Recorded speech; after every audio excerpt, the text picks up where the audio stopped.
to my channel. Today I want to bring to you guys my Korean skincare collection.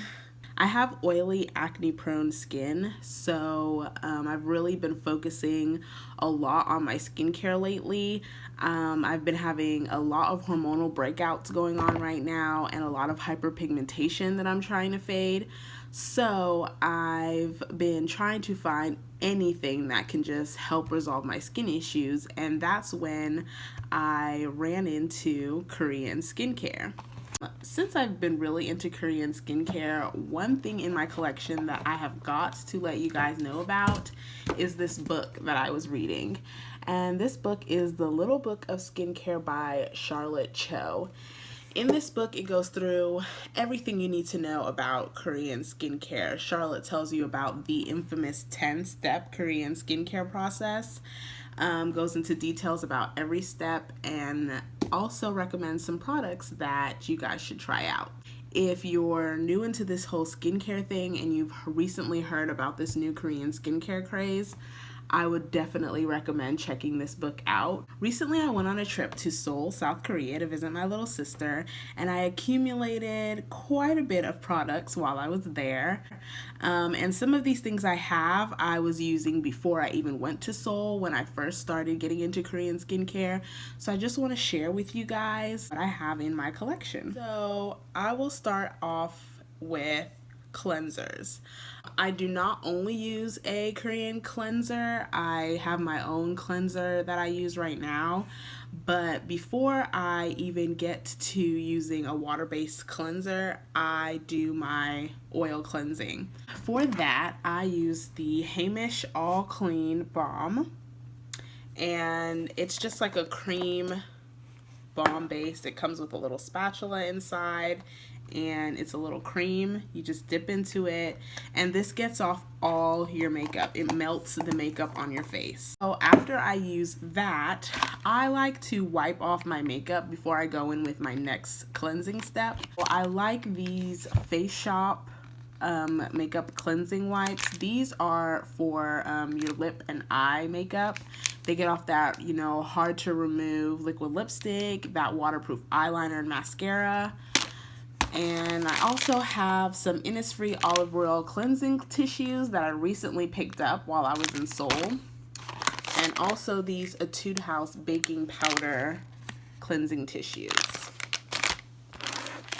Next, like I said, I'll go in with a water-based cleanser. I don't use a Korean water-based cleanser, so I'm not going to include that in this video.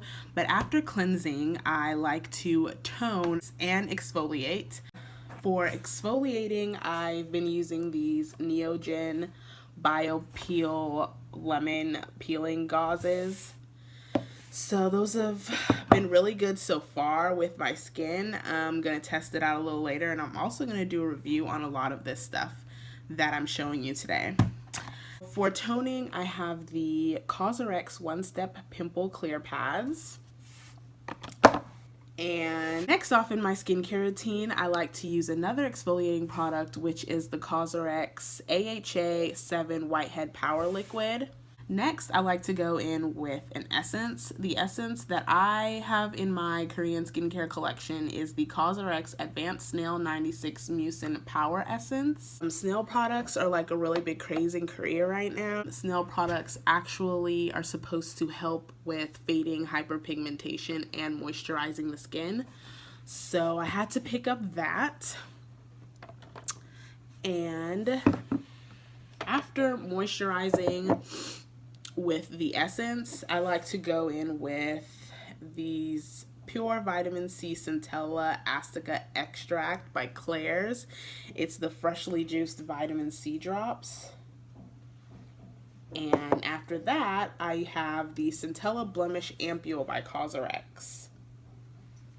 After those two steps, I like to go in with a moisturizer. The moisturizer that I have is the CosRX Oil-Free Ultra Moisturizing Lotion with Birch Sap.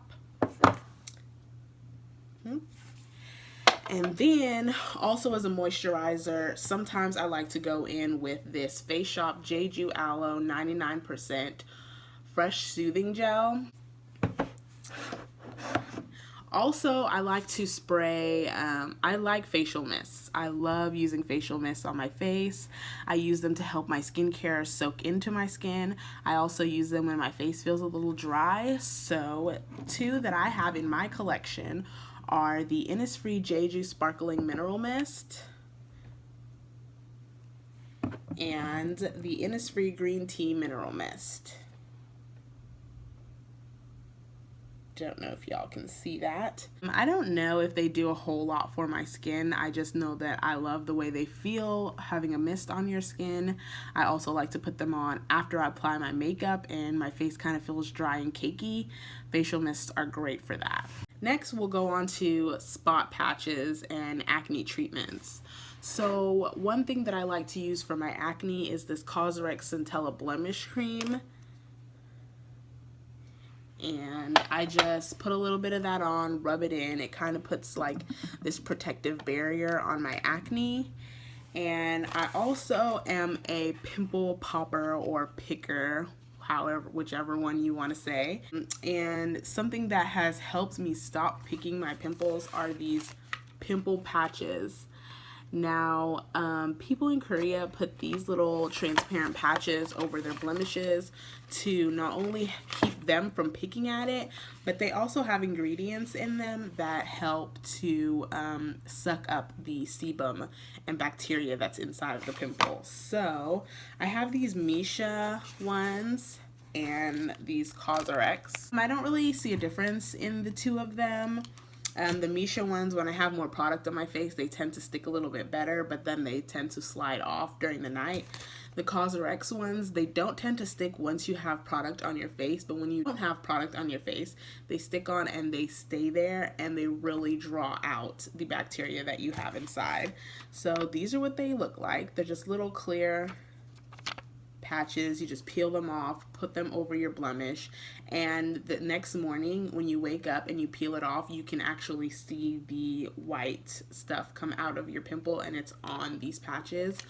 Or sometimes won't suck it all the way out if it hasn't had enough time, but it will bring it to the head. So those are the spot patches I have in my collection. Next, we're going to go on to face masks, and I have tons of sheet masks, way more than this, but sheet masks are like a vital step in my skincare routine. I don't use them every night, but I try to use them as often as I can because there's nothing more just soothing and relaxing and pampering than placing a sheet mask on and just laying back, watching some TV or drinking some tea.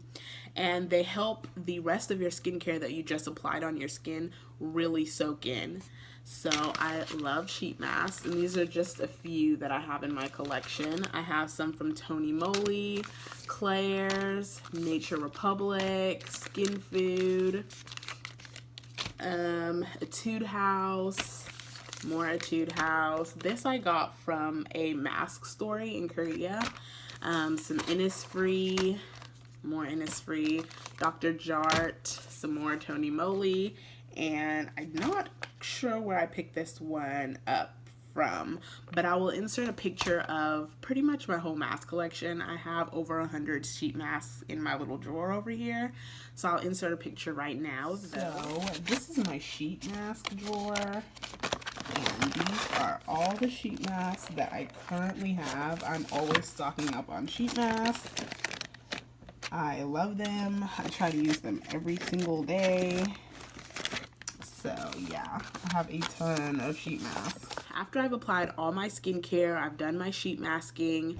I also sometimes like to use these eye patches when my eyes feel a little puffy. I have these two from Tony Moly. There's a fermented snail eye mask and the snake essence mask. I also have these panda eye dream patches from Tony Moly. And sometimes when my lips, more in the winter, my lips get really dry and crusty. We don't want that. So I use these Patchology Flash Patch Lip Renewal, pretty much lip sheet masks. So I love those.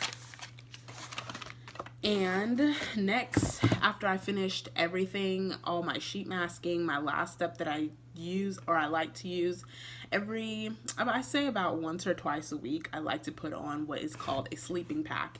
It's just an extra thick moisturizer.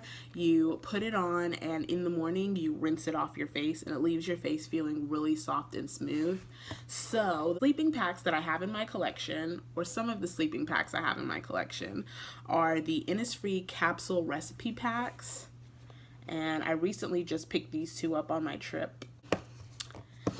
And also this Nature Republic Aqua Super Aqua Max Deep Moisture Sleeping Pack. Ugh, that's a mouthful. But sleeping packs are usually like gel consistency, and they feel really cooling on the skin, and they just sit on your skin, soak in, and your skin feels great in the morning. One thing for people with oily skin, I know we feel like we don't want to pack a lot of stuff on our skin because our skin is oily already, but your skin actually gets oily and produces more oil when your skin is dehydrated. So a good way to kind of tone down your oil is to moisturize really well, and I find that sleeping packs really help me out with that, and I've been producing a lot less oils now that I've been extra moisturizing my face. So another sleeping pack that I have is from Tony Moly, and this is the Panda Dream White sleeping pack, and it just comes in this cute little panda packaging. I think it is adorable. It's just a white sleeping pack. Another sleeping pack that I love, since I've really been trying to work on my acne scarring, and I told you snail products are like the new thing in Korea because they help so well with hyperpigmentation. I've been using this Tony Moly Gold 24 karat snail sleeping pack, and this smells a lot like honey, and it has like little gold flecks in there. I don't know if you guys probably can't really tell, but this is super moisturizing. I would more use this in the winter. It's a little thicker and more moisturizing than all the other sleeping packs that I have, and during the summer I don't really want to put this on my face. So, but the last sleeping pack that I have in my collection is pretty cheap. You can get it at Ulta for like $5, I think, and it's the Tony Moly Water Recharging Sleeping Pack. This is identical to a sleeping pack that I've had before. It's actually a dupe for the Laneige Water Sleeping Pack. So if you've ever tried that one and you like it out and you want a more affordable alternative to that, then I would definitely check out the Tony Moly Water Recharging Sleeping Pack. This one's great and really lightweight and cooling, and it feels great on the skin. One more product that I have that I recently picked up on my trip to Korea, and something that's really important, and I feel like a lot of women of color and people of color in general kind of skip this step because we don't feel like we need it, but sunscreen is very important. You have to wear sunscreen. A lot of the reason why we get a lot of the hyperpigmentation that we do is because of the exposure of the sun on our skin, and it actually increases the pigment in our skin and causes more hyperpigmentation. So sunscreen is a must if you're trying to combat hyperpigmentation. So I have been using this Etude House Sun Prize Mild Watery Light SPF 50 PA+++ sunscreen, and it's really light. I don't like packing on thick products on my face in the morning and just generally throughout the day because I get really oily, and this actually looks really good under makeup. I've been using it for a couple days now, and I don't see that it increases the oil in my makeup, so I really like it, and I think it is a great sunscreen to try out. So that's it for my Korean skincare collection. Thanks for watching. I'll see you guys in my next video. Bye!